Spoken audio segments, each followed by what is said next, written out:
పరిశుద్ధుడు మన రక్షకుడైన యేసుక్రీస్తు ప్రభు నామములో కూడి వచ్చిన మీ అందరికీ నా వందనాలు తెలియజేస్తున్నానండి. మంచిది ప్రియులరా. ఈ దినం మన ధ్యానం నిమిత్తము కీర్తన గ్రంథము 18వ అధ్యాయము 18వ వాక్యాన్ని చదువుకుందాం. ఆపత్కాలమందు యెహోవా నన్ను ఆదుకొనెను అన్నాడు. చిన్న ప్రార్థన చేసుకుందాం. పరిశుద్ధమైన మా ప్రియ పరలోకపు తండ్రి, అల్పుడునైన నన్ను, నిష్ప్రయోజకుడైన నన్ను మీరు అంగీకరించి అగ్ని చేత కాల్చి పుటం వేసి పరిశుద్ధపరిచి మాతో మీరే మాట్లాడమని, మీ నామాన్ని ఆకాశం కంటే ఎత్తుగా హెచ్చిస్తూ మమ్మల్ని నేలమట్టు తగ్గించుకుంటూ వినబుద్ధి పుట్టించువానిగా, గ్రహింపచేయవానిగా, సమ్మతి గల మనసు పుట్టించువానిగా, పరిశుద్ధాత్మ దేవ మీ శైలిలో మీ స్థాయిలో మీ కార్యాలు చేయగలందులకే మీకు స్తోత్రాలు చెల్లిస్తూ యేసుక్రీస్తు ప్రభుల వారి పేరట ప్రార్థించి స్తుతించి అడిగి వేడుకొని పొంది ఉన్నాము తండ్రి, ఆమేన్. ఆపత్కాలంలో ఉన్నప్పుడు మనలను ఆదుకునేది ఎవరయ్యా అంటే దేవుడే అని చెప్తున్నాడు భక్తుడు. ఆపత్కాలమందు యెహోవా నన్ను ఆదుకొనెను అన్నాడు అండి. కాబట్టి మనం దేవుడే మనలను ఆదుకుంటాడు అనే ఒక నమ్మకంతో, ఒక విశ్వాసంతో, ఒక నిరీక్షణతో మన జీవిత యాత్రలో మనం ముందుకు వెళ్ళాలని ప్రభు పేరట మీకు నేను మనవి చేస్తూ ఉన్నాను. మనలను ఈ లోకంలో ఆదుకునేది దేవుడే. అది ఎలా ఆదుకుంటాడు అనేది మనం ధ్యానం చేసుకుందాం. మొట్టమొదటి మాటగా 2వ సమూయేలు గ్రంథం 10వ అధ్యాయం 11వ వచనాన్ని కనుక చదివితే, 2వ సమూయేలు గ్రంథం 10వ అధ్యాయం 11వ వాక్యాన్ని కనుక మనం చూస్తే, అబీషై అప్పగించి సిరియన్ల బలమునకు నాకు మించిన ఎడల నీవు నన్ను ఆదుకొనవలెను, అమ్మోనీయుల బలము నీకు మించిన ఎడల నేను నిన్ను ఆదుకొందును అని చెప్పి అమ్మోనీయులను ఎదుర్కొంటకై తన వారిని వ్యూహపరిచెను అన్నాడు అండి. ఇప్పుడు దావీదు గారి యొక్క సైన్యంలో, దావీదు గారేమో రాజు, సైన్యాధిపతులు కొంతమంది ఉన్నారు. ఆ సైన్యాధిపతుల్లో ఒక ఆయన పేరు యోవాబు, ఇంకొక ఆయన పేరు అబీషై అండి. ఇంకా చాలామంది ఉంటారు అధిపతులు, పరాక్రమశాలుల లిస్టు, పెద్ద లిస్ట్ ఉంటుంది. 30 మంది పైనే ఉంటారు వాళ్ళు. అందులో యోవాబు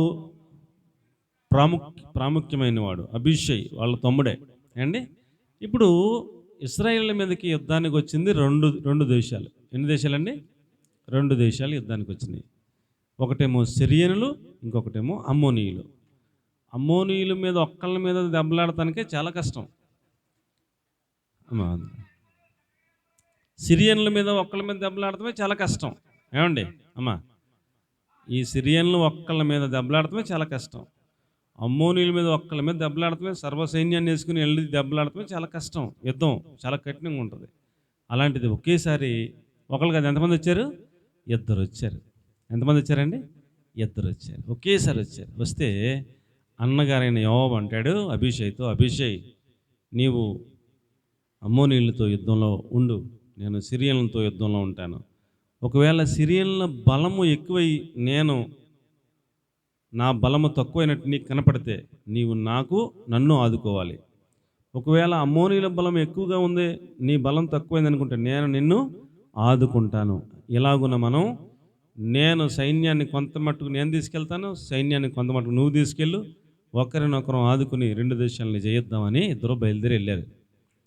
ఏమండి అసలు నాకు తెలవగలుగుతాను, ఒక దేశం మీద సర్వ సైన్యాన్ని వేసుకుని రాజుగారు వెళ్తేనే చాలా కష్టం గెలవటం.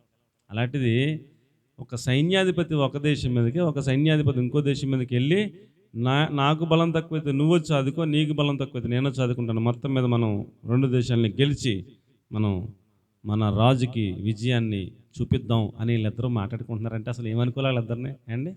ఎంత ధైర్యం అండి, ఎంత గుండెకాయండి. దేవుడు సహాయం చేయకపోతే వాళ్ళిద్దరు వాళ్ళు అవుతుంటారా? ఒక దేశం మీదకి ఒక్కడో, ఇంకొక దేశం మీదకి ఇంకొక్కడో. దేవుడు సహాయం చేయకపోతే వాళ్ళిద్దరి వల్ల అవుతుందా? అవును. కానీ దేవుడు ఎలా ఆదుకుంటాడయ్యా అంటే, మనమే ఒకరికొకరం ఆదుకునేలాగా ఉంటే ఆయన కార్యం చేసి ఆయన ఆదుకుంటాడు. మీకేమైనా అర్థమైందో అర్థం అవ్వలేదో? దేవునికి స్తోత్రం కలిగను. అమ్మోనీయులు అనగా ఏమండి, అసలు అమ్మోనీయులు అన్న వాళ్ళు ఉండలేదు అని సౌలుతో దేవుడే భూమి మీద అమ్మోనీయులను లేకుండా నిర్మూలన చేయమని పంపాడు. ఆ సౌలు నిర్లక్ష్యం పెట్టి అమ్మోనీయులను సంపూర్ణంగా నిర్మూలన చేయలేదని సౌలునే తీసేశాడు రాజుగా ఉండకుండా. అంత డేంజర్ అమ్మోనీయులు. అమ్మోనీయులు దేనికి సాదృశ్యం అంటే శరీర కార్యాలకి సాదృశ్యం. సిరియనులు వీళ్ళు కూడా ఏమండి ఇశ్రాయేలుకి శత్రువులుగా చాలా కాలం యుద్ధాలు జరుగుతూ ఉన్నాయి. ఇలాంటి శత్రువులు బలం ఎక్కువైపోతే మనం ఏం చేయాలి అండి? ఇప్పుడు మనలో ఒకరికి వ్యతిరేకంగా శత్రు బలం పెరిగిపోతుంది, అప్పుడు మీ బలం తక్కువైపోతుంది. ఇప్పుడు ఏం చేయాలి? మీ పక్కనే ఉన్నటువంటి అభిషేక్ అనే ఆమె మీకు మిమ్మల్ని ఆదుకోవడానికి రావాలి. యుద్ధం అంటే ప్రార్థన. యుద్ధం అంటే ఏంటండి? మనకి విరోధంగా ఉన్నది శత్రువు సైతాను సంబంధమైన ఆ యొక్క అధికారులు, తర్వాత ప్రధానులు, తర్వాత అంధకార చీకటి శక్తులు, ఇవన్నీ మనకు వ్యతిరేకంగా పోరాడుతూ ఉంటాయి. యుద్ధ రంగంలో మనం ఉన్నాం. ఒక కుటుంబంలో ఒక 4, 5 లేదా 10 మంది సభ్యులు ఉన్నారంటే ఆ 10 మంది సభ్యుల్లో ఒకరికో ఇద్దరికో ఏదో రకరకాల అలవాట్లు అయిపోతుంటాయి. అవుతాయవ్వా అండి? అలవాట్లు అయిపోతుంటాయి. ఆ ఒక్క కుటుంబంలో ఒక వ్యక్తి బాగా తాగుతాడు, లేకపోతే తిరిగిపోతూ అవుతాడు, లేకపోతే ఏదో ఒకటి అవుతాడు. దాన్ని జయించలేకపోతున్నాడు, ఓడిపోతున్నాడు ఏ రోజుకో రోజు. ఇప్పుడు అతడికి తోడుగా మనం ఏం చేయాలి? ఆ కుటుంబస్తుల పోరాటం సరిపోవట్లా. మీకేనా అర్థమవుతుందంటారా? ఆ కుటుంబస్తుల పోరాటం సరిపోవట్లా. అప్పుడు మనం ఏం చేయాలి? పక్కనే అభిషేక్ లాంటి వాడు వెళ్ళి ఆదుకోవాలి, యుద్ధంలో చేయి కలపాలి, శత్రువును ఓడించాలి. అంటే ఒక కుటుంబంలో ఉన్న ఒక సమస్య కోసం సంఘస్థులందరూ ఏకమవ్వాలి, అందరూ ప్రార్థనలో పోరాడాలి, ఆ శత్రువును జయించి ఆ ఓడిపోతున్న కుమారుడిని గెలవాలి. అంటే ఆ కుమారుడు తాగుడిని విడిచిపెట్టి, వ్యసనాలను విడిచిపెట్టి, దైవికంగా మారి, భక్తిపరుడిగా మారి మందిరానికి వచ్చేవాడిగా తయారవ్వగలిగితే మన పోరాటం గెలిచినట్టు లెక్క. అర్థమవుతుందంటారా? ఏమన్నా అర్థమవుతుందంటారా?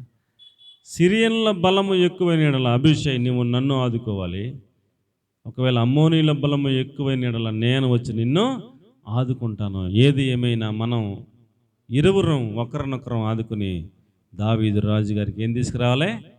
విజయాన్ని తీసుకురావాలని మాట్లాడుకున్నారు. ఇద్దరు కూడా పట్టుపట్లాడి చేసి 2 దేశాలని గెలిచి విజయాన్ని తీసుకొచ్చారు. దేవునికి స్తోత్రం కలిగను గాక. ప్రార్థనలో పోరాడేటువంటి పరాక్రమశాలులుగా మనం ఎదగాలి. ఒకరి సమస్య కోసం ఇంకొక కుటుంబం కలిసి, సంఘం అంతా కలిసి వారి పక్షంగా దేవుని సన్నిధిలో ప్రార్థనల్లో పోరాడి ఒక ఆత్మను గెలుచుకుని రావటమే లక్ష్యం అని మీకు నేను మనవి చేసుకుంటూ ఉన్నాను అండి. అది ఆదుకునే విధానం. ఎలా ఆదుకోవాలంట?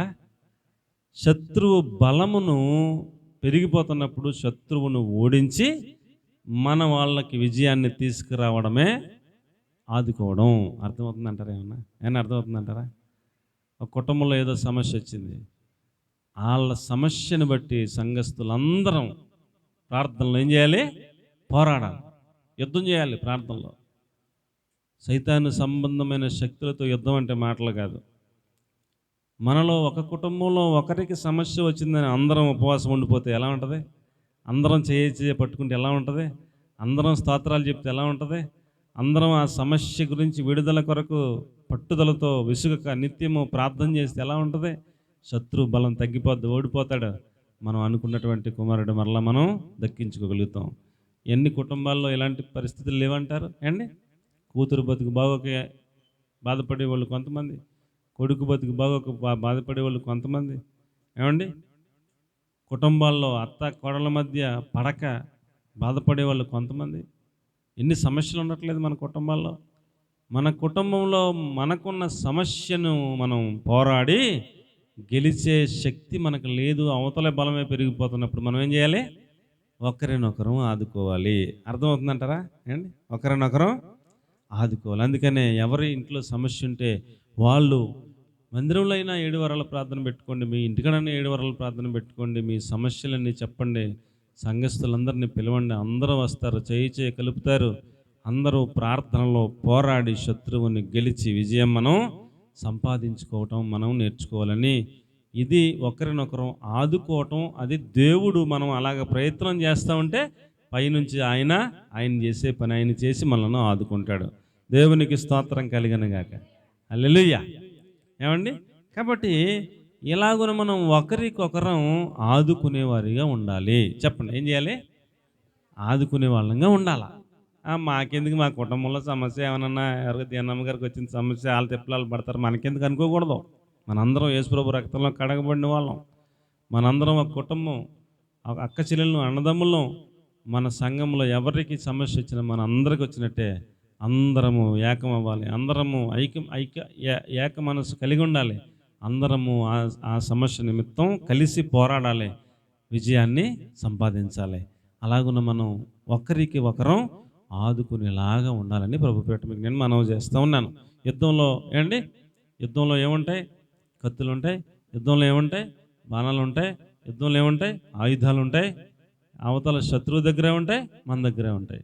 ప్రార్థనలో మనం అలాంటి ఆయుధాలను ధరించుకున్న వాళ్ళమై శత్రువును చీల్చి చెండాడి విజయం సాధించి మన రాజుకి మనం విజయాన్ని అందించగలిగిన యోధులంగా, వీరులంగా, పరాక్రమశాలులంగా మనందరం కూడా ఎదగాలని ప్రభు పేరట మీకు నేను మనవి చేస్తూ ఉన్నాను. అలాగే రెండవ మాట కాడ మనం చూసినట్లయితే, మొదటి మాట మనలో ఒకరికొకరం ఆదుకోవడం నేర్చుకోవాలి. అప్పుడు దేవుడు ఆయన పైనుంచి ఆదుకుంటాడు. ఎలా ఆదుకోవాలో మీరు ప్రయత్నం చేస్తే అందరం ఏకమై మోకరించి ఒకరి సమస్య నిమిత్తం పోరాడటానికి మనం కూడితే ఆయన కార్యాన్ని చేసి ఆయన ఆదుకుంటాడు. మీకు అర్థమవుతుందంటారా? ఆయన డైరెక్ట్గా ఆదుకోడు. మీకు సమస్య రాగానే సమస్యని వెంటనే తీసేయడానికి ఆయన డైరెక్ట్గా ఎంటర్ అవ్వడం. ఎలాగ ఆదుకుంటాడు ఆయన? మనం ఒకరికొకరం ఆదుకోవడం నేర్చుకుంటే, పోరాటం నేర్చుకుంటే, శత్రువు మీద విజయం కోసం మనం ప్రాణాలు ఒడ్డి మా దేవుడు మాకు అండగా ఉన్నాడని గొప్ప విశ్వాసంతో, అవతల సిరియన్ల సైన్యం ఏంటి, ఒక్కడు యోవాబు వెళ్తాం ఏంటండి? అసలు ఏమన్నా అర్థం ఉందా? యువతల అమ్మోనీయుల సైన్యం ఏంటి, ఒక్కడు అభిషేక్ వెళ్తాం ఏంటి? ఏమన్నా అర్థం ఉందా? ఏమన్నా అర్థం ఉందంటారా? వీళ్ళకే సైన్యం ఉంది, దావీదు సైన్యం. సగమేమో ఆయన తీసుకెళ్ళాడు, సగమేమో ఈయన తీసుకెళ్ళాడు. ఏమండి? సగం ఇక్కడ సగం అక్కడ ఉంటే ఒక్కడు లీడ్ చేస్తుంటే అవతల పెద్ద సైన్యం, పెద్ద అమ్మోనీయులు, పెద్ద సిరియన్లు, ఎక్కడవుతుంది పని? వీళ్ళిద్దరు నమ్మకం ఏంటంటే మా దేవుడు మాకు ఉన్నాడు, మమ్మల్ని ఆదుకుంటాక ఆయన సిద్ధంగా ఉన్నాడు. మేము చేయాల్సిన పని ఒకరికొకరం ఆదుకోవడం. నువ్వు నన్ను చూస్తా ఉండు, గమనిస్తూ ఉండు, యుద్ధం చేస్తాను, నన్ను గమనిస్తుండు. నా బలం తగ్గినట్టు అనిపిస్తే నువ్వు వచ్చిన ఆదుకో, నీ బలం తగ్గినట్టు అనిపిస్తే నేను కూడా నేను గమనిస్తున్నాను, నిన్ను వచ్చి ఆదుకుంటాను. ఏది ఏమైనా 2 దేశాలని గెలవాలా, అది అక్కడ సూత్రం. ఒకరినొకరు గమనించుకోవాలి, ఒకరి గురించి ఒకరిని తెలుసుకోవాలి. అందుకని ప్రార్థనకు వచ్చేసి ఆమేన్ అనగానే తుపాక దెబ్బ దొరకకుండా వెళ్ళిపోతాం కాదు, అందరూ వందనాలు చెప్పుకోవాలి. ఏం చేయాలండి? అందరూ ఒకరికొకరు వందనాలు చెప్పుకోవాలి. బాగున్నారమ్మని అడగాలి, మీ పాప ఎలా ఉందమ్మని అడగాలి, మీ అబ్బాయి ఎలా ఉండడమ్మని అడగాలి, మీ అబ్బాయి పిల్లలు ఎలా ఉన్నారమ్మని అడగాలి. ఒకరి విషయాలు ఒకరు అడిగి తెలుసుకోవాలి. ఏదైనా ప్రార్థన అవసరంతో చెప్పండి అక్కయ్య గారు, చెప్పండి చెల్లమ్మ, చెప్పండి పాప, ఏమైనా ప్రార్థన అవసరంతో చెప్పండి అమ్మని అడిగి ఒకరికొకరు తెలుసుకుని ఒకరి సమస్య గురించి ఇంకొకరు చేతులు ఎత్తి ఏం చేయాలి? యుద్ధం చేస్తూ ఉండాలి. అది ఆదుకునే విధానం. అలాగైతే ఆ విధానాన్ని చూసిన దేవుడు అక్కడ ఆదుకుంటాం మొదలెడతాడు.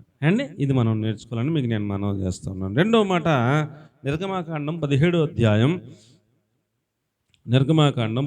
అధ్యాయం 12వ వచనాన్ని చదువుకుందాం.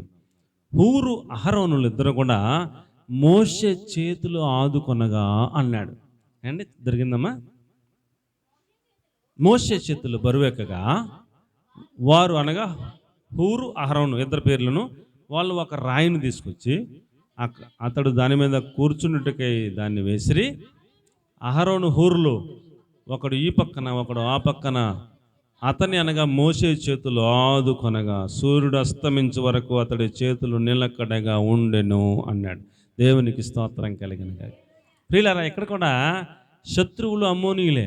ఎవరండి శత్రువులు? ఎవరో అమ్మోనీయులే. ఇశ్రాయేలీయులు సర్వ సైన్యం ఈ పక్కన ఉన్నారు, అమ్మోనీయులు సర్వ సైన్యం ఆ పక్కన ఉన్నారు. ఇశ్రాయేలీయులకేమో ముందు నడిపించే నాయకుడు యెహోషువ ఉన్నాడు. అక్కడ అమ్మోనీయులకేమో వాళ్ళకు సంబంధించిన నాయకులు ఉన్నారు. ఇప్పుడు అమ్మోనీయులు ఇశ్రాయేల్ మీద గెలుస్తున్నట్టుగా కనపడుతుంది మోషేకి. కింద మైదానంలో యుద్ధం జరుగుతుంది, పైన కొండ మీద మోషే చేతులెత్తి ప్రార్థన చేస్తూ ఉన్నాడు. ఏం చేస్తున్నాడండి? చేతులెత్తి ప్రార్థన చేస్తూ ఉన్నాడు. మోషే చేతులెత్తి ప్రార్థన చేస్తూ ఉంటే ఈయన చేతులెత్తి ఉన్నంతసేపు యెహోషువ ముందుకు వెళ్తున్నాడు, యెహోషువ గెలుస్తున్నాడు. మరి ఎంతసేపు ఎత్తాడు చేతులు? మోషే ఎంతసేపు ఎత్తాడండి చేతులు? మనలా మనిషే కదా. ఈయన చేతులు బరువెక్కితే కదా, ఇలాగే ఎత్తినప్పుడు ఒక 5 నిమిషాలకు 10 నిమిషాలకు మనకి దించాలనిపిస్తుంది, అనిపించదా? 24 hours ఇలాగ ఎత్తుంచుతామా? ఉంచగలమా? ఉంచలేం కదా. ఒక 5 నిమిషాలకు 10 నిమిషాలకు పావు గంటకు బరువెక్కి ఇలాగ అంటే చాలు అమ్మోనీయులు ఇశ్రాయేల్ మీద గెలిచేస్తున్నారు. వీళ్ళ ఇశ్రాయేల్ కొంతమంది చచ్చిపోతున్నారు, వాళ్ళ ముందుకు వచ్చేస్తున్నారు, వీళ్ళు వెనక్కి వెళ్ళిపోతున్నారు. అమ్మో నా బిడ్డలు ఓడిపోతున్నారని మళ్ళీ చేతులు ఎత్తున్నాడు. మళ్ళీ మోషే అమ్మో నా బిడ్డలు ఓడిపోతున్నారని మళ్ళీ చేతులు ఎత్తి ప్రభువా అని మళ్ళీ ప్రార్థన చేస్తున్నాడు. ఈయన ఇలా చేతులు ఎత్తిన మరుక్షణం మళ్ళీ యెహోషువ ముందుకు వెళ్తున్నాడు, వాళ్ళ జనం చచ్చిపోతున్నారు. మళ్ళీ బరువు ఎక్కింది కదా అని మళ్ళీ ఇలాగా దించుతున్నాడు, మళ్ళీ ఇశ్రాయేల్ చచ్చిపోతున్నారు. నేను చేతులు దించినప్పుడల్లా ఇశ్రాయేల్ చచ్చిపోతున్నారు. అసలు దించకూడదు అనుకున్నాడు కానీ మనోడి వల్ల అవట్లా. మరి ఇప్పుడు ఏం చేయాలి? ఇప్పుడు ఏం చేయాలి చెప్పండి, చెప్పండి అమ్మా. ఇప్పుడు ఏం చేయాలి? మోషే అంటే నాయకుడు. ఎవరండి? మోషే అంటే నాయకుడు. మోషే నాయకుడు అంటే పాస్టర్ గారితో సమానం. పాస్టర్ గారు చేతులు ఎత్తున్నంతసేపు విశ్వాసులకి అన్ని విజయాలు వస్తున్నాయి, గెలుస్తున్నారు. పాస్టర్ గారు చేతులు బరువుకి అలా దించితే విశ్వాసులు ఓడిపోతున్నారు. ఇప్పుడు పాస్టర్ గారు ఏం చేయాలా? చేతులు ఎత్తే ఉంచాలా. చేతులు ఎత్తి ఉంచలేకపోతున్నాడు, పావుగంట ఎత్తున్నాడు, మళ్ళీ దించేస్తుంటే విశ్వాసులు ఓడిపోతున్నారు. వాళ్ళ గృహాల్లో నష్టం జరుగుతూ ఉంది, కష్టం జరుగుతూ ఉంది. చూసి అమ్మో నా బిడ్డలకి ఏదో జరిగిపోతుందని మళ్ళీ ఎత్తున్నాడు. ఇప్పుడు ఇలాగే ఎంతసేపు ఎత్తుంచుతాడు? యుద్ధం జరుగుతుంది ముమ్మరంగా. ఈయన చేతులు దించినప్పుడల్లా ఇశ్రాయేల్ 10 మంది 5 మంది చచ్చిపోతున్నారు. అరే నా చేయి దించితే 5 మంది నా బిడ్డలు చచ్చిపోయారని బాధతో మళ్ళీ చేయొత్తున్నాడు. ఇది మోషే పక్కనే ఉన్న హూరు అహరోనులు ఇద్దరు కూడా, అహరోను ప్రధాన యాజకుడు, హూరు కూడా ఇద్దరు కూడా చూస్తూ ఉన్నారు. చూసి వాళ్ళిద్దరూ మాట్లాడుకున్నారు, రే అహరోను హూరు, నాయకుడు చేతులు ఎత్తినప్పుడేమో యెహోషువ గెలుస్తున్నాడు కింద. నాయకుడు చేతులు బరువెక్కి అలా దించగానే యెహోషువ సైన్యం చచ్చిపోతున్నారు, మన సైన్యం చచ్చిపోతున్నారు, ఏదోటి చేద్దాం నాన్న అని ఇద్దరు మాట్లాడుకుని చుట్టూ చూస్తే మోషే గారు కూర్చోవడానికి వీలుగా ఒక రాయి దొరికిందంట వాళ్ళకి. ఆ రాయి ఇద్దరు మొత్తం జాగ్రత్తగా మోసుకొచ్చి అక్కడ వేసి, అయ్యా మీరు దీని మీద కూర్చోడానికి కూర్చోబెట్టారంట. కూర్చున్నాడు. అంతకుముందు నుంచున్నాడు, ఇప్పుడేమో కూర్చున్నాడు. కూర్చున్నాక ఈ చెయ్యేమో ఒక ఆయన ఇలా పట్టుకున్నాడు, ఇటువైపు పక్కన ఈ చెయ్యి ఒక ఆయన ఇలా పట్టుకున్నాడు, ఇటువైపు ఆయన ఈ చెయ్యి ఈయన పట్టుకున్నాడు. ఇప్పుడు దించుతాడా? ఓ పక్కనేమో కూర్చోబెట్టారు రాయేసి, నుంచుంటే ఇబ్బంది, కూర్చుంటే ఇబ్బంది లేదు, చక్కగా కూర్చున్నాడు. చేతులు ఇలాగ ఎత్తాడు. ఇంక దించకుండా ఈ పక్కన ఈయన పట్టేసుకున్నాడు, ఆ పక్కన ఆయన పట్టేసుకున్నాడు. దించుదామంటే దించలేకుండా పట్టేసుకుని ఉన్నారు వీళ్ళిద్దరూ. ఎంతసేపు పట్టుకున్నారు తెలుసా? సూర్యుడు అస్తమించే వరకు పట్టుకున్నారు. దేవునికి స్తోత్రం కలిగినగా. మరి యుద్ధం వెలుగున్నంతసేపే కదా, చీకటి పడిపోయి యుద్ధం ఏం చేస్తారు? యుద్ధం చేస్తాకేముండదు, చీకటి పడిపోయి కటికి చీకట్లో. వెలుగు కనపడినంతసేపు యుద్ధం జరుగుతుంది. అవతలనే ఎవడికి వెళుతాడు తేలిపోద్ది వెలుగున్నంతసేపు. వీళ్ళు పట్టుకున్నారు. ఇక సూర్యుడు అస్తమించే వరకు చీకటి వచ్చేదాకా పట్టుకున్నట్టు ఉన్నారు. దించడం లేదంట మోషే గారిని. అప్పుడు అలాగే ఉన్నాయి కదండి చేతులు, ఈయనైతే 10 నిమిషాల్లో దించేస్తున్నాడు. అలాగే ఎత్తిన చేతులు ఏ మధ్యాహ్నం పెట్టారో పైకి అండి, సూర్యుడు అస్తమించంటే 6 అయిపోయేదాకా అలాగే ఉంటే ఎలా ఉంటుంది కోటం? యెహోషువ కొట్టుకెళ్ళిపోతున్నాడు. ఈ చేతులు ఇలాగే ఉన్నాయి కదా. సూర్యుడు అస్తమించే లోపల అవతల రాజ్యం ఖాళీ అయిపోయింది, మొత్తం ఖాళీ చేసేసాడు, మొత్తం చంపేశాడు అందరినీ. విజయం ఎవరికి వచ్చింది? యెహోషువకి, ఇశ్రాయేల్ దేశానికి విజయం వచ్చింది. అంటే మన రాజ్యానికి, మన సంఘానికి విజయం రావాలంటే దైవ సేవకుడు చేతులెత్తితే విజయం వస్తుంది. అది కరెక్టే. ఇప్పుడు దైవ సేవకుడు చేతులెత్తి ఉంచలేక ఇలా దించితే నష్టం వస్తుంది. కాబట్టి దైవ సేవకుని చేతులను ఆదుకునేవారు ఎవరైనా కావాలి. దేవునికి స్తోత్రం కలిగిన దైవ సేవకుని చేతులను ఆదుకునే వాళ్ళు సంఘంలో ఉండాలి అండి. దైవ సేవకుని చేతులు ఎలాగ ఆదుకోవాలి? ఆయన చేతులు ఆదుకుంటే విజయాలు వస్తాయి. ఆయన చేతులు ఆదుకుంటే సంఘం ముందుకు ప్రయాణం అవుతుంది. ఆయన చేతులు ఆదుకుంటే శత్రువులు సంహరించబడతారు. ఆయన చేతులు ఆదుకునేవారు ఉంటే అనేక అద్భుత కార్యాలు ముందుకు జరుగుతాయని మీకు నేను మనవి చేసుకుంటా ఉన్నాను. ఇప్పుడు దైవ సేవకుడు మీటింగులు ఏర్పాటు చేశారు.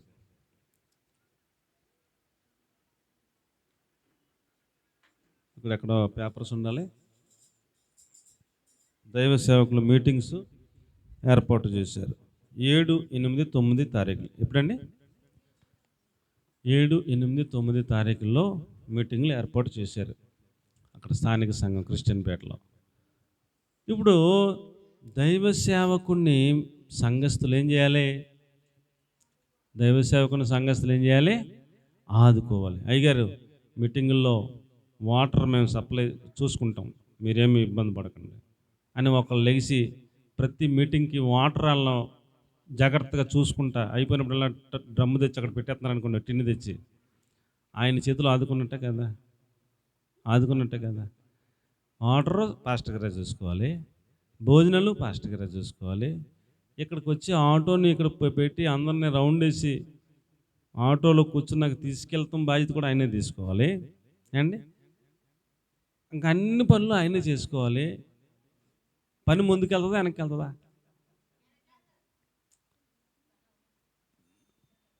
అవుతుందా? మంచిగా అవుతుందా? అవుదా? కష్టం అవుతుంది.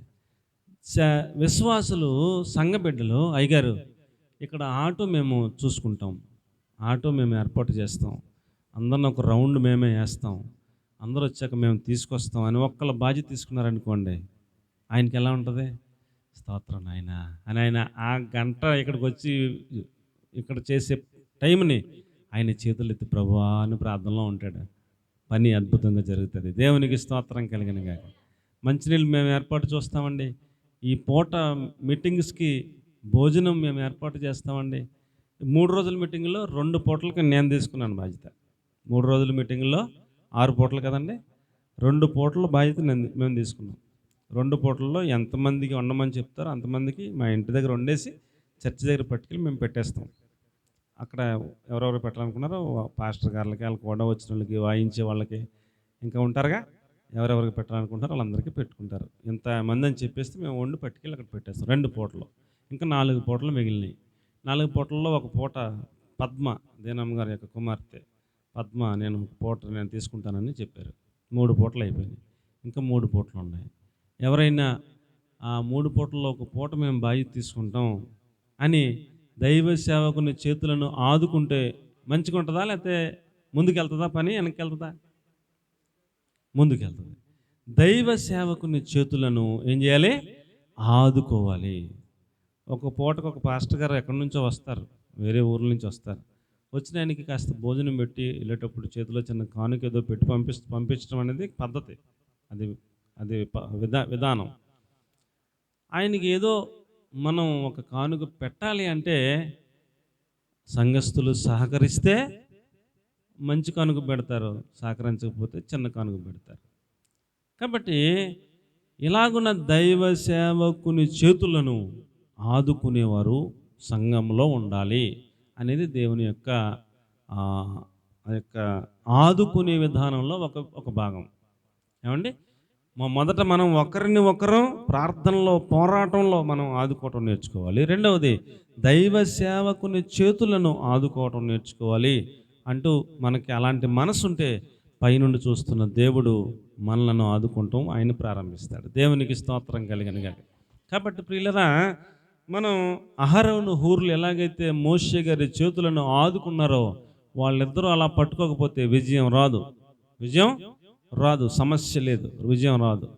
ఓ పావుగంట విజయం వస్తూ ఉంటుందో పావుగంట ఓడిపోతూ ఉంటారు. అది ఎంతకాలం అది అవుతుందండి? ఎంతకాలానికి అవ్వదు. ఆ రోజు అవ్వదు, మరుసటి రోజు అవ్వదు, ఎప్పటికీ అవ్వదు. అదే సిస్టమ్. అయితే వీళ్ళిద్దరూ తెగించి రాయి తెచ్చి వేసి కూర్చోబెట్టి చేతులు 2 పట్టుకుని ఆదుకున్నారు కాబట్టి వాళ్ళ యొక్క ఆ విజయం వాళ్ళు చూడగలిగారని మీకు నేను మనవి చేసుకుంటూ ఉన్నాను. కాబట్టి మనం దైవ సేవకుని ఏం చేయాలి? ఆదుకోవటం నేర్చుకోవాలి. ఆయన చేతులను ఆదుకోవటం నేర్చుకోవాలి. ఏమండి, ఏదో ఒక రూపంలో మేము 1 గంట ప్రార్థనలో ఉంటామండి మీటింగుల కోసం. అది ఆదుకోవడమా కదా? మేము ఒక గంట, రోజుకొక గంట ప్రార్థనలో, ప్రభా 3 రోజుల మీటింగ్లు బలంగా జరగాలి, సేవకులను బలంగా వాడుకోండి, కొద్దిమంది అయినా బాప్తిస్మాలు తీసుకునేలాగా మీరు ఆత్మకార్యం చేయండి ప్రభువా. ఆ రోజున కరెంటు తీయకుండా మీరు కృప చూపించండి ప్రభు. ఆ రోజున 3 రోజులు వర్షం రాకుండా సహాయించండి ప్రభువా. ఆ రోజున మీటింగ్కి మందిరం పట్టగలిగినంత మందిని మీరే ఎక్కడి నుంచి నడిపించండి ప్రభువా అని మనం ప్రార్థనలో అలా చేస్తూ ఉంటే ఏమండి, కార్యాలు ఆయన చేస్తాం మొదలు పెడతాడు, ఆయన ఆదుకోవటం స్టార్ట్ చేస్తాడు. కాబట్టి మనం దైవ సేవకుని ఏం చేయాలి? ఆదుకోవటం నేర్చుకోవాలి అని దేవుని వాక్యం మనకు తెలియజేస్తూ ఉంది. ఇక్కడ యాంపుల పేరు కాలిపోయింది ఇక్కడ సంఘంలో. అంతకుముందు చిన్నది ఉండేది పాతదే. ఆ యాంపుల పేరు కాలిపోతే అమ్మ ఇలా కాలిపోయిందమ్మని ప్రకటన చేయగానే అమ్మగారు లిల్లిగ్రీస్ గారు యాంపుల పేరు కొనుక్కోండి అయ్యా అని వారు 10,000 రూపాయలు తెచ్చి చేతిలో పెట్టారు. అప్పుడు ఇంకో 5,000 6,000 వేసి 16,000 పెట్టి తెచ్చాం. అది దేవుని పనిలో వాడబడతా ఉంది. ఇలాగున దేవుని సేవకులను ఆదుకునేవారు సంఘంలో ఉండాలి. అది దేవుని విధానం, ఆయన నేర్పిస్తున్నాడు, ఎలాగ చేయాలని ఆయన మనకి నేర్పిస్తూ ఉన్నాడు. సంఘస్థులందరూ అభివృద్ధిలో ఉంటే, సంఘస్థులందరూ ఆశీర్వాదకరంగా ఉంటే, దేవుని సేవకుడిని ఆదుకునే విషయంలో కూడా అలాగా మంచి మనసు కలిగి ఉండాలని దేవుని వాక్యాన్ని బట్టి మీకు నేను మనవి చేస్తూ ఉన్నాను. కాబట్టి అహరోను హూరులు మోషే చేతులను ఆదుకొనగా ఇశ్రాయేలుకి ఏమొచ్చింది? విజయాలు వచ్చినాయి అని నేను మీకు మనవి చేస్తూ ఉన్నాను. నేను చిన్నప్పటి నుంచి మందిరం అంటే చాలా ప్రేమ నాకు. అందరూ 10 గంటలకు ఆరాధనకు వస్తే నేను 9:30కి వెళ్ళేవాడిని. పాస్టర్ గారి దగ్గర తాళం తీసుకుని, తాళం తీసేది నేనే. తాళం తీసిన తర్వాత కిటికీ తలుపులు తీయాలి ఫస్ట్, తర్వాత గుమ్మం గేట్లన్నీ తీయాలి, అన్నీ ఓపెన్ చేయాలి. తర్వాత ఫస్ట్ చీపురు పెట్టుకోవాలి, శుభ్రంగా తుడవాలి. తర్వాత చేపలు మొత్తం మందిరం అంతా చేపలు వేయాలి. తర్వాత మైక్ సెట్ చేయాలి, మైకులన్నీ పెట్టాలి. తర్వాత బల్ల ఉంటుంది, రొట్టె ద్రాక్షరసం పెట్టే బల్ల, ముందు క్లాత్ వేసి బల్ల పెట్టి తర్వాత మళ్ళీ క్లాత్ వేయాలి. ఇవన్నీ చక్కబెట్టి అన్ని అంతా రెడీ చేసేటప్పటికి 10 అవుతుంది. అప్పుడు పాస్టర్ గారు వస్తారు, తర్వాత ఒకళ్ళు వస్తారు. ప్రార్థన అయిపోయాక అందరూ తప్పక దెబ్బ దొరకకుండా వెళ్ళిపోతారు. మళ్ళీ అన్నీ ఎవరు తీయాలా? మళ్ళీ మా అమ్మగారు మామగారు ప్రార్థన అయిపోయి వెళ్ళిపోతారు. నా డ్యూటీ అనమాట అది. నాకేదో అప్పచెప్పినట్టు, ఉద్యోగం ఇచ్చినట్టు. నేను చిన్నప్పటి నుంచి అలాగ భక్తిగా అలవాటైంది, అలాగ నేర్పారు. అవన్నీ మళ్ళీ మడతెట్టి మళ్ళీ చోట పెట్టి అన్ని తలుపులు అన్నేసి కిటికీలు అన్నేసి అన్నీ చక్కబెట్టి మళ్ళీ ప్రార్థన అయిపోయాక మళ్ళీ పిల్లలు అయ్యి తినేసి అవి పడేస్తుంటారు, మళ్ళీ మొత్తం చిరక చేస్తారు. అంతకుముందుగా తుడిచాం, మళ్ళీ ప్రార్థనకి మళ్ళీ తుడవాలి, మళ్ళీ తుడిచి తాళం వేసి మళ్ళీ పాస్టర్ గారికి ఇచ్చి మళ్ళీ ఇంటికి వెళ్ళాలి. చర్చి దగ్గర శుభ్రంగా ఉండాలి, గడ్డి లేకుండా శుభ్రం చేసి వాళ్ళు మొక్కలు కడిగి వెళ్ళి మొక్కలు తెచ్చి, నేను నా తోట ఇద్దరు కుర్రలు ఉంటే వాళ్ళని వేసుకుని మొక్కలు మంచి మొక్కలు వేసి కొబ్బరి చెట్టు ఉంటే చుట్టూ గొయ్యలు తవ్వి సాయంత్రం పొద్దున్న నీళ్ళెట్టి, కరెంట్ ఏదైనా పాడైపోతే కరెంటు పని బాగు చేసి అవన్నీ బోర్డులను నిప్పి బాగు చేసి, ఏమన్నా తేవాలంటే మా డబ్బులు సొంత డబ్బులు వేసుకుని అవి తెచ్చి అవన్నీ పెట్టి ఎన్ని రకాల చర్చిలో పెయింట్లు వేసేవాళ్ళం, అన్ని పనులు చేసేవాళ్ళం చర్చిలో. ఒకటి కాదు, దేవుని మందిరాన్ని ప్రేమించి పరిచర్య చేయటం, ఆదుకోవటం. దేవునికి స్తోత్రం కలిగిన. నీకేమొచ్చు అది దేవుని మందిరంలో చెయ్యి. అలాగున్న దేవుని దైవ సేవకుని చేతులను ఏం చేయాలి? ఆదుకోవడం నేర్చుకోవాలని దేవుని వాక్యం తెలియజేస్తుంది. నాకు అంత ఖాళీ ఏమి ఉండదు. ఉదయం 4 గంటలు లేస్తే రాత్రి 11 అయ్యేదాకా బిజీగా వర్క్ ఉంటుంది నాకు, మా పాస్టర్ గారికి ఇద్దరికి కూడా. అయినా సరే దేవుని మందిరం అంటే, దేవుని పని అంటే ఎంత ప్రేమో అది అలాగ వచ్చింది ఫస్ట్ నుంచి. స్థానిక సంఘంలో కరెంటు పని నాకు దేవుడు నేర్పాడు కాబట్టి ఆ మందిరం అంతా కరెంటు పని అంతా రాత్రులు 10 అయ్యాక మొదలుపెట్టి 2 అయ్యే వరకు అలా చేసి చాలా రోజులు చేసి అది కంప్లీట్ చేసాం. ఇప్పుడు మా చెల్లెళ్ళు అమలాపురం దగ్గర వాళ్ళ మందిరం కట్టుకుంటున్నారు. ఇప్పుడు వాళ్ళకి కరెంటు పని చేయమని ఫోన్ చేసి చెప్తున్నారు. మా పనులన్నీ పక్కనట్టు వెళ్ళి ఏం చేయాలి? అక్కడ కరెంటు పని చేయాలి. పనులు ఉన్నాయి, ఇలా తప్పుకుంటే ఆగిపోతాయి పనులన్నీ. అయినా దేవుని పని చేయాలనే ఒక మనస్సు మాత్రం ఉంది. దేవుని సేవకులను ఏం చేయాలి? వాళ్ళ చేతులను ఏం చేయాలి? ఆదుకోవటం నేర్చుకోవాలని మీకు నేను మనవి చేస్తున్నాను. అది మనలను దేవుడు ఆదుకోవడానికి అది పునాదిగా ఉంటుందని మీకు నేను మనవి చేసుకుంటా ఉన్నాను. మంచిది ప్రియులారా. మొదటి మాట ఏంటి? మనం ఒకరి కుటుంబం కోసం మరి ఒకరం ప్రార్థనలో పోరాడే విషయంలో ఒకరినొకరం ఆదుకోవాలి. రెండవది, దైవ సేవకుని చేతులను ఆదుకుని ఆయన రాజ్య విస్తరణలో మనం ఉపయోగపడాలి అండి. మన శక్తి దేవుని రాజ్య విస్తరణ కోసం ఎంత ఖర్చు చేయగలమో అంత మన శక్తి ఖర్చు చేయాలా, మన బలం ఖర్చు చేయాలి, మన ధనం ఖర్చు చేయాలి, మన దగ్గర ఏముందో సోర్సు దాన్ని అంతటినీ నీ దేవుడైన యెహోవాను నీ పూర్ణ బలముతోను, నీ పూర్ణ శక్తితోను, నీ పూర్ణ అని మొత్తం లైన్గా రాస్తాడు. నీ పూర్ణ వివేకముతోను ఆయనను సేవించవలెను అంటూ రాస్తాడు వచనం. కాబట్టి ఆయన రాజ్య విస్తరణ కొరకు మనం ఏం ఖర్చు అవ్వగలదు, అది ఖర్చు చేయాలి. అపోస్తలుడైన పౌలు గారు అంటాడు, నేను దేవుని రాజ్యం కొరకు పానార్పణముగా పోయబడటానికి ఇష్టంగా ఉన్నాను అంటాడు. అంటే నేను అలా కొవ్వొత్తిలా కరిగిపోవడానికి ఇష్టంగా ఉన్నాను, నా ప్రాణం ఏమి లెక్క చేయను అంటున్నాడు. ఆయన శిష్యులందరూ అంటున్నారు, అయ్యా నీవు యెరూషలేము వెళ్ళకు, నువ్వు అక్కడికి నేను చంపేయడానికి ప్లాన్లు గీశారంటే మీరు నన్ను బాధ పెట్టకుండా బాబు, నేను వెళ్ళిపోతాను, చచ్చిపోతాను, సిద్ధంగా ఉన్నాను, ఎక్కడ చంపితే అక్కడ చచ్చిపోతాను, నా దేవుని దగ్గరికి వెళ్ళిపోతాను అంటున్నాడు. ఈయన నువ్వు వెళ్ళదు బాబు అని గోల పెడుతున్నారు. దేవుని రాజ్య విస్తరణ కొరకు, ఆయన పని కొరకు నేను పానార్పణముగా పోయబడటానికి ఇష్టపడుతున్నాను అంటాడు. కాబట్టి ప్రియులారా, మనం దేవుని రాజ్య విస్తరణ కొరకు ఏం చేయగలం? ఏదైనా చేయగలిగింది ఉంటే చేయటమే. దైవ సేవకుల చేతులను ఆదుకోవటం, ఆయన రాజ్య విస్తరణ కొరకు మనం ప్రయాసపడటానికి నేర్చుకోవాలని మీకు నేను మనవి చేసుకుంటాను. మూడో మాట, యోబు గ్రంథం 4వ అధ్యాయం 4వ వచనం, నీ మాటలు తొట్టిల్లు వానిని ఆదుకొని ఉండెను అన్నాడు. దేవుని మాటలు తొట్టిల్లే వానిని ఆదుకుంటాయంట. అంటే తొట్టిల్లిపోకుండా, తూలిపోకుండా, పడిపోకుండా ఆయన మాట నిలబెడుతుంది అనమాట అండి. దేవునికి స్తోత్రం కలిగిన గాక. మొదటిగా మనం ఒకరినొకరం ప్రార్థనలో, యుద్ధంలో మనం ఆదుకోవడం నేర్చుకోవాలి. రెండవది దైవ సేవకుని చేతులను ఆదుకోవడం నేర్చుకోవాలి.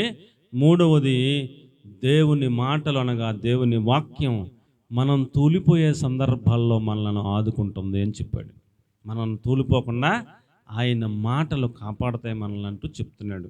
చదవమ్మ మాట ఎంత బాగుంటుందో.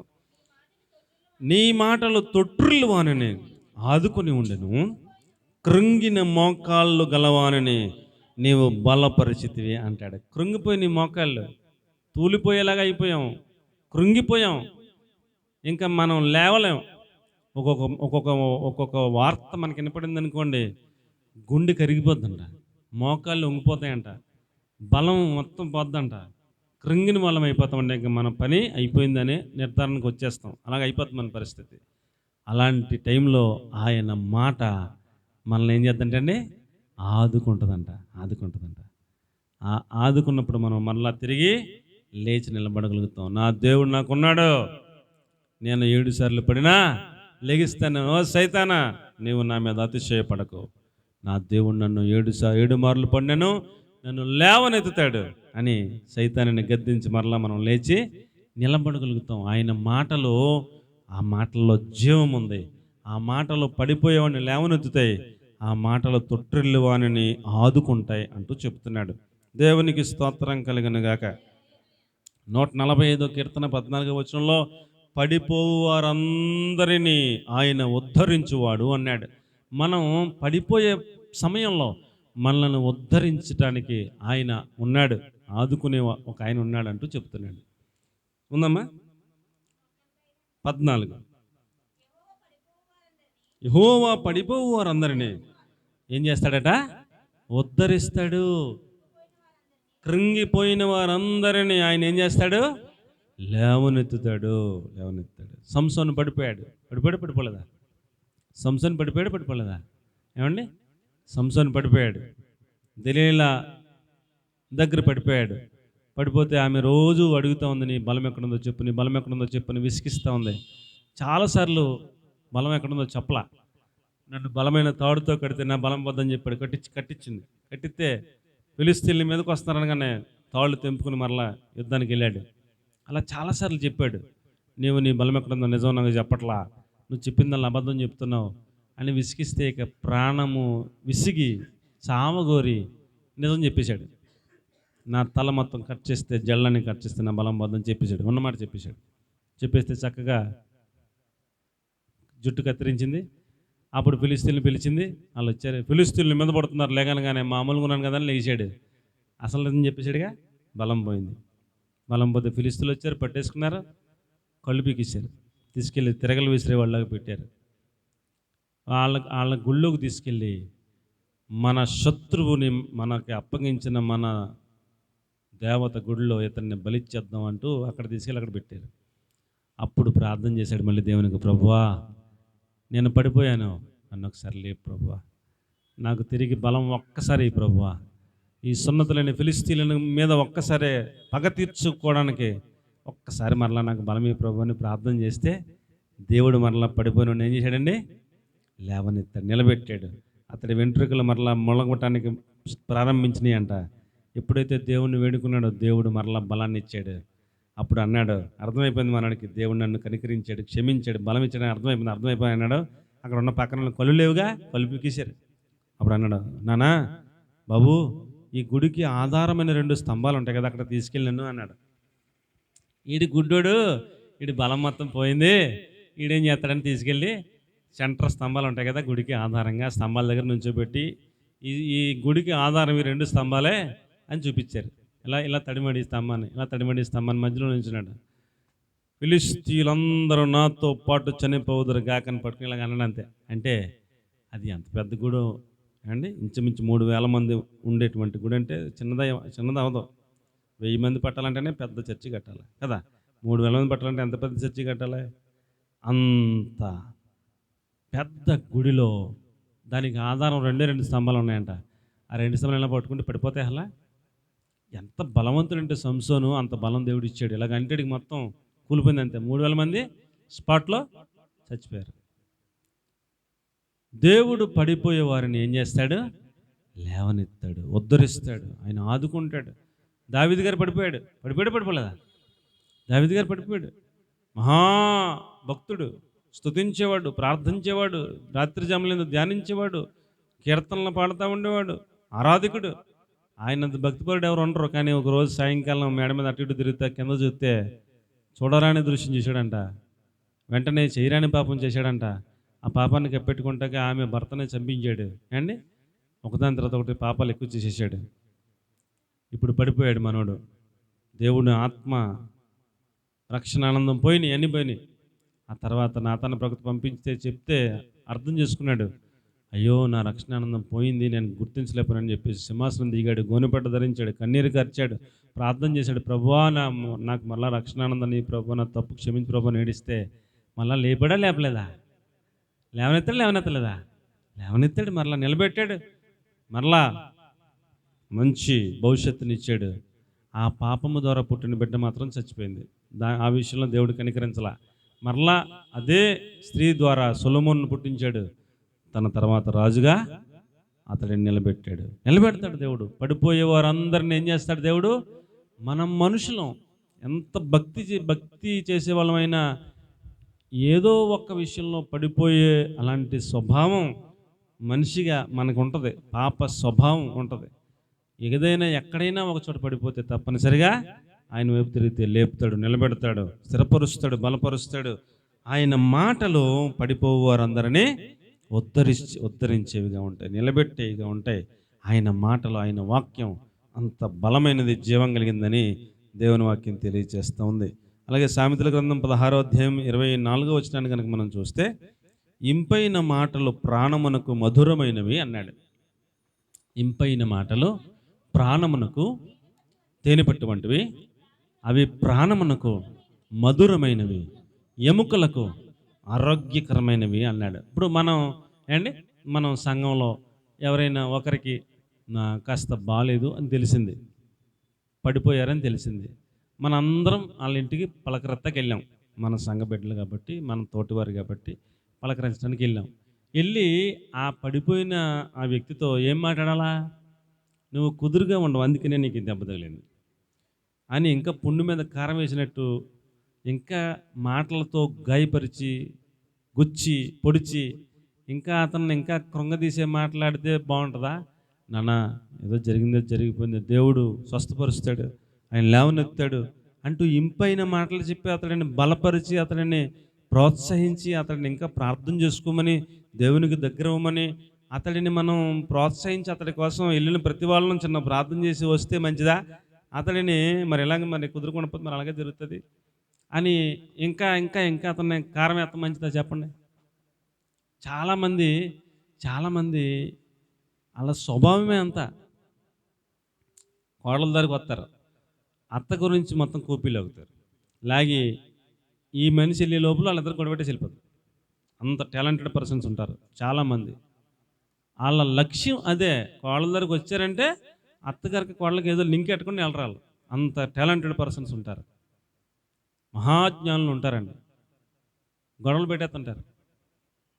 ఇది తెలుసుకోక ఆ కోడలు మా అత్తగారి మీద కక్ష పెంచేసుకుంటుంది, అత్తగారు కోళ్ళ మీద కక్ష పెంచేసుకుంటుంది. మధ్యలో ఈ మెడిసిన్ ఇలా చేస్తుందని తెలుసుకోకుండా వాళ్ళిద్దరూ కొట్టుకు చచ్చిపోతుంటారు.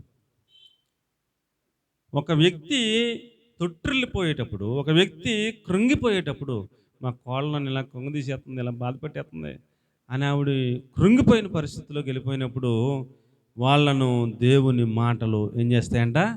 ఉద్ధరిస్తాయంటండి, బలపరుస్తాయంట, లేవనెత్తాయంట.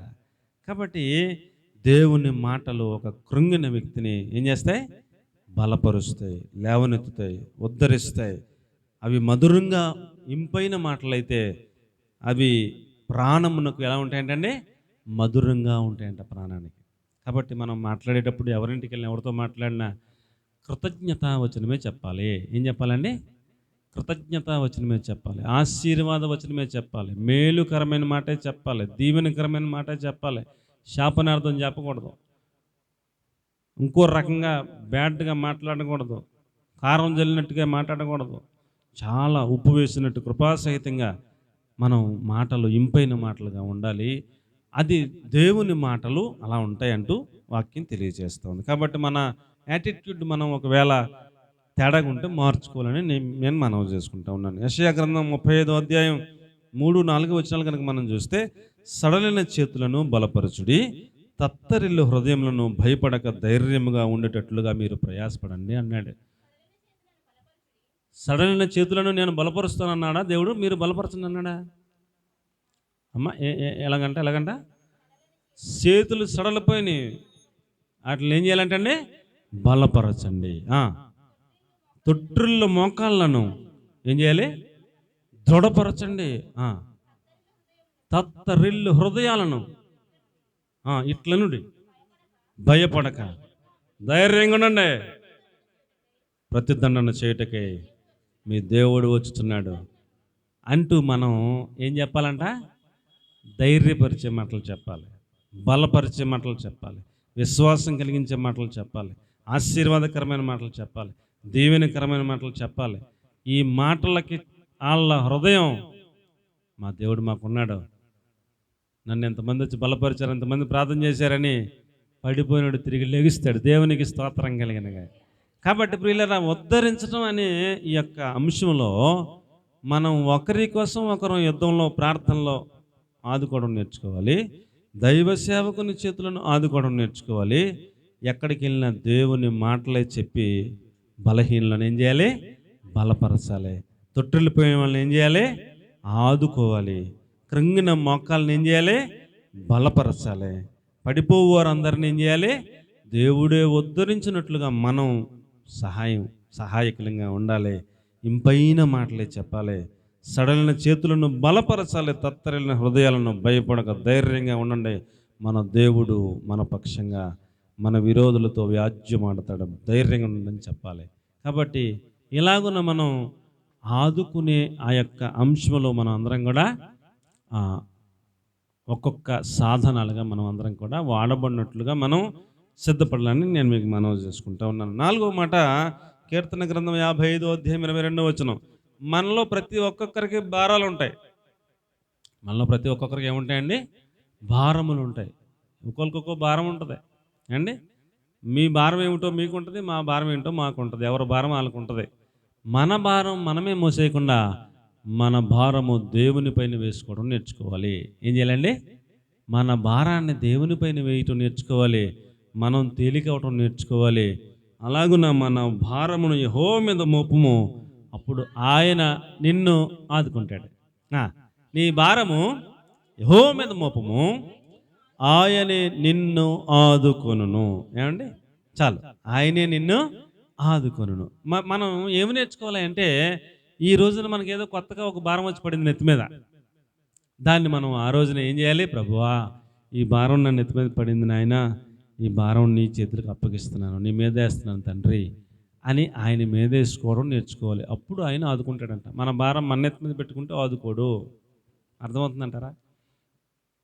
మన భారం మన్నెత్తి మీద పెట్టుకుంటే ఆయన ఆదుకోడు. మరేం చేయాలి? ప్రభువా, ఈ భారమును నీకు అప్పగించుచున్నాను అని ఆయన మీదేసి మనం నిశ్చింతగా నమ్మకంగా నా భారం ఆయనకి ఇచ్చేసానని ఆయన పని చేస్తాం మనం మొదలు పెడితే ఆయన మనల్ని ఆదుకుంటాడు.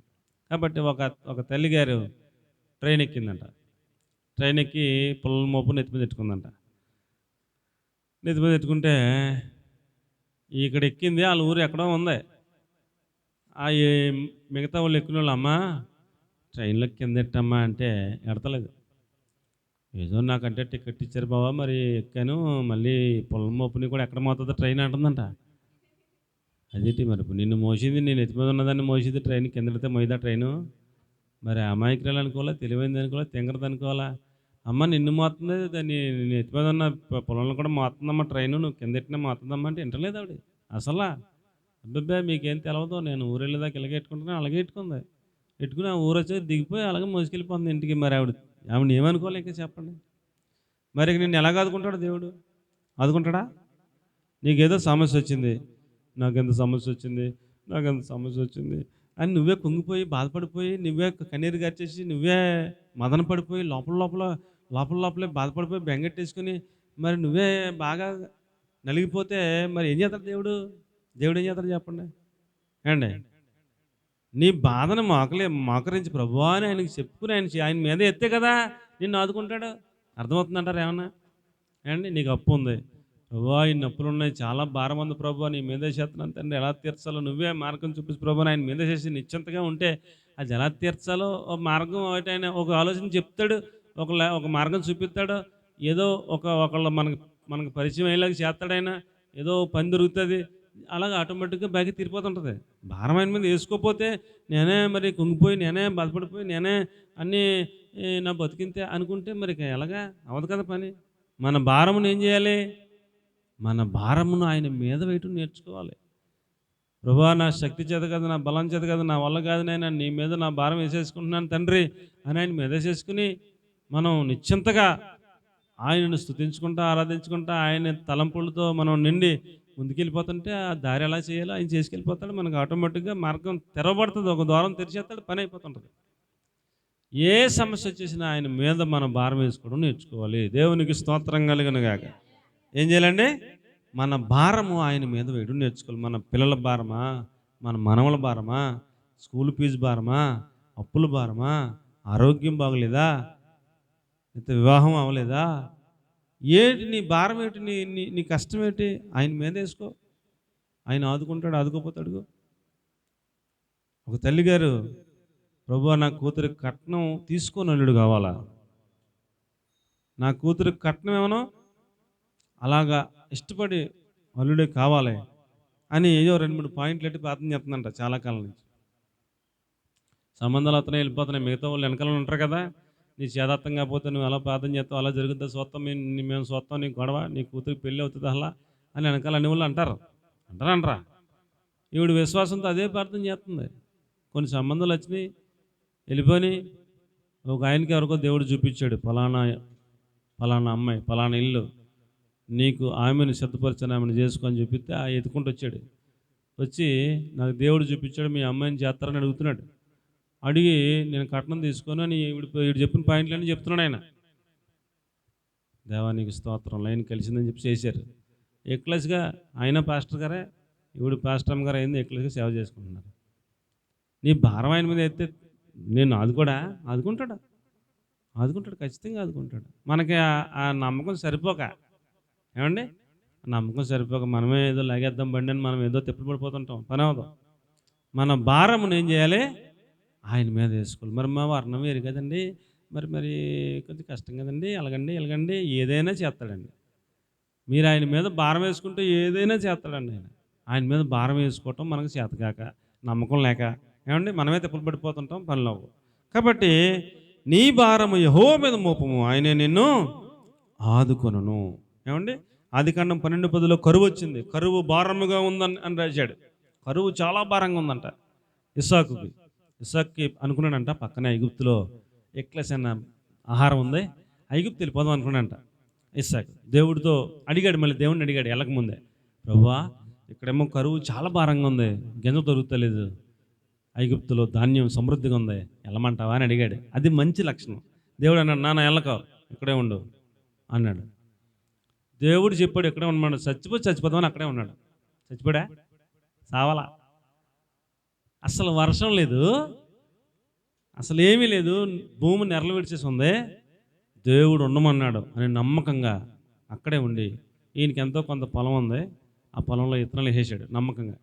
విత్తనాలు వేసేస్తే ఆ పక్క పొలంలో కానీ ఈ పక్క పొలంలో కానీ ఒక్క సిని కడతల మనోడు విత్తనం వేసిన పొలంలోనే తెల్లారేపటికి మంచు మొత్తం కురిసి మొత్తం భూమి అంతా నానిపోయింది.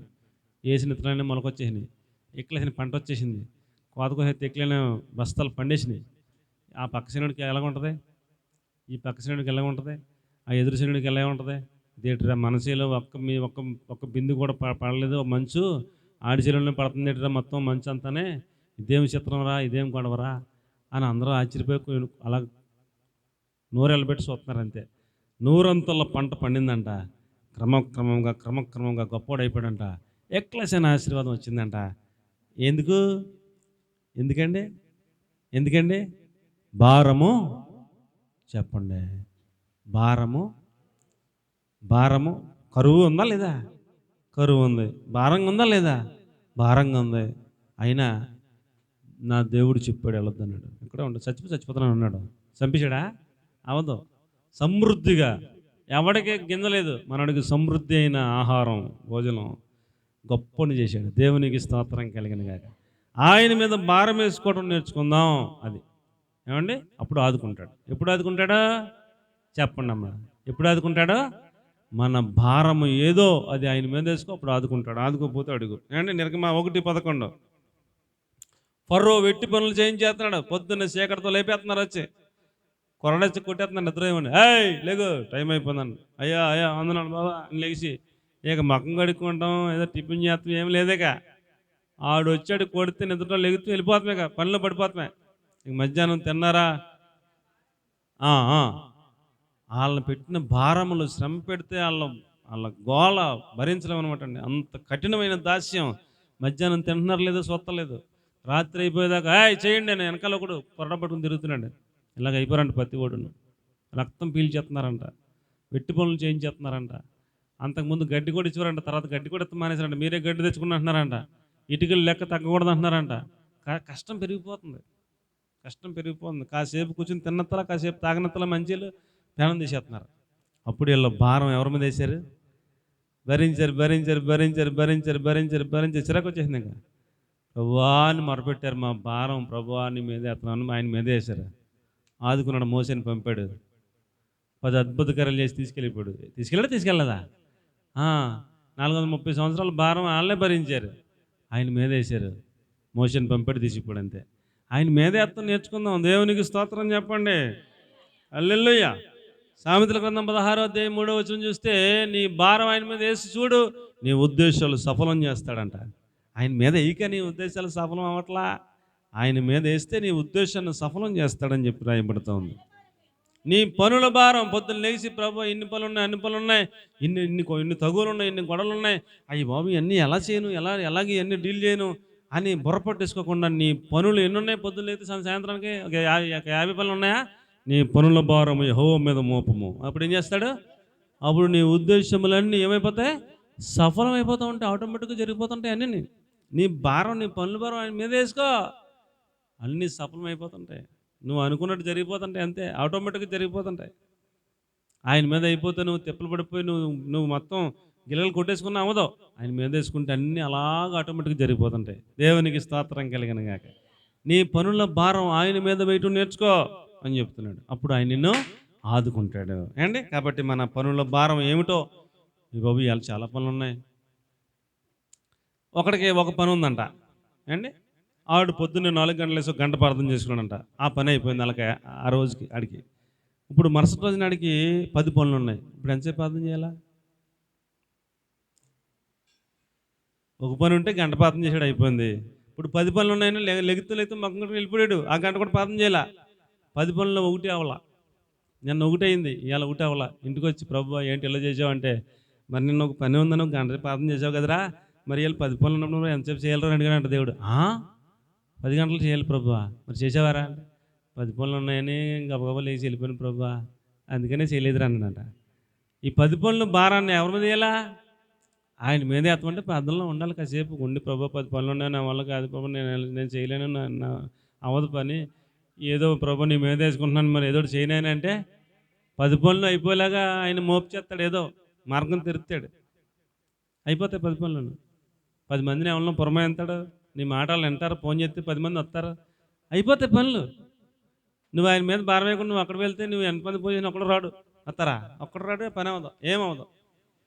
కాబట్టి నీ పనుల భారం ఆయన మీద వేసుకో, అప్పుడు నీ ఉద్దేశములు సఫలమవుతాయి అన్నాడు. మత్తయి 11:28 మీ భారము సమస్త ప్రజలారా, భారం మోసుకుని సమస్త ప్రజలారా నా యొద్దకు రండి, నేను మీకు విశ్రాంతిని ఇస్తాను, నా కాడి తేలికగాను నా బరువు సులువుగాను, ప్రయాసపడి భారం మోసుకుని సమస్త జనులారా నా యొద్దకు రండి, నేను మీకు విశ్రాంతిని ఇస్తాను, నేను సాత్వికుడు దిన మనసు గలవాడును, నా యొద్ద ఎత్తుకొని మీరు నేర్చుకోండి, అప్పుడు మీకు విశ్రాంతి దొరుకుతుంది. ఆయన కాడి మనం ఎత్తుకుంటే మన భారం ఆయన తీసేస్తాడు. దేవునికి స్తోత్రం కలిగిన గాక. కాబట్టి ఆయన యొద్దకు రమ్మని పిలుస్తున్నాడు. దేవునికి మహిమ కలుగును గాక. తర్వాత మాట 2 సమూయేలు గ్రంథం 22:19 ఆపత్కాలమందు వారు నా మీదకు రాగా యెహోవా నన్ను ఆదుకున్నాడు, విశాలమైన స్థలమునకు నన్ను తోడుకొని వచ్చాడు అన్నాడు. దావీదు అండి ఆపదలో ఉన్నాడు. దావీదు ఎలా ఉన్నాడండి? ఆపదలో ఉన్నాడు. సౌలు మహారాజుగా ఉన్నాడు. సౌలుకి దావీదు మేలే చేసాడు కానీ కీడేం చేయాల. సౌలుకి దెయ్యం పట్టుకుంటే దావీదు సితారా వాయించేవాడు, వెళ్ళి దావీదు సితారా వాయిస్తే దెయ్యం వదిలేసిపోయేదంట. అప్పుడు సౌలు ప్రాణం తేలికబడి, ఎవరి కుమారుడు బావు నువ్వు వస్తే, నీవు సితారా వాయిస్తే నాలో ఉన్న దెయ్యం పోతుంది, నాకు నెమ్మది కలుగుతుందని అడిగితే, యెషయా కుమారుడు అంటే అప్పుడు యెషయా కబురు పంపి, నీ కొడుకుని నా దగ్గర పెట్టుబాబు, ఇక్కడ ఉంటాడో నా దగ్గర నా ఆయుధాలు మోసేవాళ్ళగా ఉంటాడని వాళ్ళ తండ్రిని అడిగి దగ్గర పెట్టుకున్నాడు. ఎందుకన్నా మంచిదని. ఎప్పుడు వచ్చి దెయ్యం పట్టుకున్నా మనోడు సితారా వాయిస్తే వదిలిపోతుండేది. అంత టాలెంటెడ్ పర్సన్ దావీదు. ఏమండి అలాగా ఆయుధాలు మోసేవాళ్ళగా పెట్టుకున్నాడు, సైన్యాధిపతిగా పెట్టుకున్నాడు. ఏ యుద్ధం వచ్చినా మనోడిని ముందు పంపిస్తే వెళ్ళి అది యుద్ధం చేసి వస్తున్నాడు. అన్నీ బాగున్నాయి. ఇలాంటి వాడిని ఏమండి గొలియాతుని చంపితే కూతురు నుంచి పెళ్లి చేస్తున్నాడు, చంపుకొచ్చాడు, కూతురు నుంచి పెళ్లి చేశాడు. అల్లుడిని ఎవరైనా చంపేయాలనుకుంటాడా? దావీదు బతుకుంటే నా తర్వాత రాజ్యం అతడికి వెళ్ళిపోద్దేమో, వీడు బతుకుంటాకి వెళ్ళి చంపేయాలని చెప్పేసి విషపు చూపు నిలిపి చంపేయాలని ప్లానింగ్ చేసేస్తాడు అత్మానం. భోజనం ఈ నిద్ర ఎలా కూర్చుంటే ఆయన అలా కూర్చుని భోజనం చేస్తే ఈటి శ్రేసాడు 2 సార్లు 3 సార్లు. దేవుడు తప్పిస్తూ ఉండేవాడు, కాపాడుతుండేవాడు, లేకపోతే గుండెలోంచి దూసుకెళ్ళిపోవాలన్నమాట. అలాగే ఇసిరేవాడు. సర్వసైన్యాన్ని వేసుకుని పలానా గృహలో ఉన్నాడు దావీదు అంటే వెళ్ళిపోయేవాడు చంపేస్తాగా. అలాగా ఎంటాడేసి వేటాడేసి చాలా హింస పెట్టేశాడు దావీదుని. దావీదు ఎలా ఉన్నాడో ఆపదలో ఉన్నాడు. ఎలా ఉన్నాడండి? ఆపదలో ఉన్నాడు. రాజుగారే చంపుతాకి మరి పూనుకుంటే ఎవడు కాపాడగలడండి? మన పక్కవాడు మన మీదకి వస్తే మనం రాజు దగ్గరికి వెళ్ళి, అయ్యా మా పక్కవాడు నా మీద అలా చేస్తున్నాడంటే రాజుగారు తీర్పు చెప్తాడు. రాజుగారే మన మీద అటాక్ చేస్తుంటే మనకెవడు తీర్పు చెప్తాడు? మనల్ని ఎవడు కాపాడుతాడా? ఆపదలో ఉన్నాడు దావీదు. ఆపదలో దేవునికి చెప్పుకున్నాడు. ఆపదలో ప్రభువా నువ్వు తప్ప నాకు దిక్కు లేదు నాయననే ఆయన మీద ఆధారపడ్డాడు. ఎక్కడికి తరిమినా దొరకకుండా దేవుడే కాపాడుకుంటూ వచ్చాడు. సౌలు వాళ్ళ కొడుకు చచ్చిపోయాక ఇరుకులో ఉన్న ఆయన్ని విశాలతలోకి తీసుకొచ్చి 12 గోత్రాలకి రాజుగా తీసుకెళ్ళి అభిషేకించి రాజుగా చేశాడు దావీదుని. దేవునికి స్తోత్రం కలిగిన గాక. ఏ ఇజ్రాయెల్ దేశం మీద రాజుగా ఉన్నటువంటి సౌలు చంపాలనుకున్నాడో, ఎంత ఆపదలో ఉన్నాడో ఆ ఆపదలన్నిటిలో కాపాడి అతను చచ్చిపోయాక మళ్ళీ తీసుకెళ్ళి అతని ప్లేస్లో అదే సింహాసనం మీద కూర్చోబెట్టి విశాలతలోకి నడిపించాడు దేవుడు. దేవునికి మహిమ కలుగును గాక. మనం కూడా ఆపదలో ఉన్నప్పుడు మనం ఆయన వైపు చూస్తే ఆదుకుంటాడు, ఆపదలన్నీ తీరిపోతాయి, విశాలతలోకి తీసుకెళ్తాడు. దేవునికి స్తోత్రం కలిగిన గాక. కాబట్టి ప్రియులారా, దావీదుకు వచ్చిన కష్టాలు, ఆయనకు వచ్చిన ఇబ్బందులు, ఆయన్ని వెంటాడిన విధానం ఇంకెవడనైతే అసలు బతకరు. అసలు కష్టం, అంత ఆపదలో ఉన్నాడు, చాలా కష్టంలో ఉన్నాడు. కానీ దేవుని మీద అంత కష్టంలో అంత ఆపదలో కూడా వెళ్ళి మైకెట్టి, సార్ మీ పరిస్థితి ఏంటంటే, నేను నా దేవుని మందిరంలో పచ్చని ఒలేవలాగా ఉన్నాను అన్నాడు. ఎలాగున్నాడంట? ఎంత ఆపదలో ఉండి ఏంటి ఆ స్టేట్మెంట్ ఏంటి అంటే, నేను ఇంత ఆపదలో కూడా నా దేవుని మందిరంలో పచ్చని ఒలీవలాగా ఉన్నాను అన్నాడు. ఆ స్టేట్మెంట్ ఎప్పుడు ఇచ్చాడు తెలుసా? ఆపదలో ఉన్నప్పుడు ఇచ్చాడు. సింహాసనం మీద ఉన్నప్పుడు ఇవ్వాల ఆ స్టేట్మెంట్. అంత నమ్మాడు ప్రభుని, అంత ఆధారపడ్డాడు ప్రభు పైన. అందుకని దేవుడు ఆదుకున్నాడు, ఆపదలో ఆదుకున్నాడు, కాపాడాడు. తిరిగి ఇరుకుల నుంచి ఎక్కడ తీసుకొచ్చాడు? గృహల్లో అక్కడక్కడ ఎక్కడెక్కడో దాక్కునివాడు. అలాంటివన్నీ తీసుకొచ్చి సింహాసనం మీద, విశాలమైన స్థలంలో సింహాసనం మీద తీసుకొచ్చి పెట్టాడని మీకు నేను మనవి చేసుకుంటా ఉన్నాను. ఆయన నన్ను తోడుకొని విశాలమైన స్థలం నాకు తీసుకొచ్చాడు అని చెప్పాడు అండి. కాబట్టి మన ఆపదల్లో మనం ఏం చేయాలి? ఆపదల్లో మనం ఆయన పైన ఆధారపడితే ఆయన ఆదుకుంటాడు, ఎన్ని ఆపదలైనా. ఆ తర్వాత మాట కీర్తన 18:35-34, నీ కుడి చెయ్యి నన్ను ఆదుకొనెను, నా చేతులకు యుద్ధము నేర్పి రక్షణ కేడెమును నాకు అందించి నన్ను గొప్ప చేసెను అంటాడు. ఏమండి, మనం ఆయన ఎలా ఆదుకుంటాడు మనల్ని అంటే, మన కుడి చేతికి ఏమి నేర్పిస్తాడంట? మన కుడి చేతికి ఏమి నేర్పిస్తాడంట?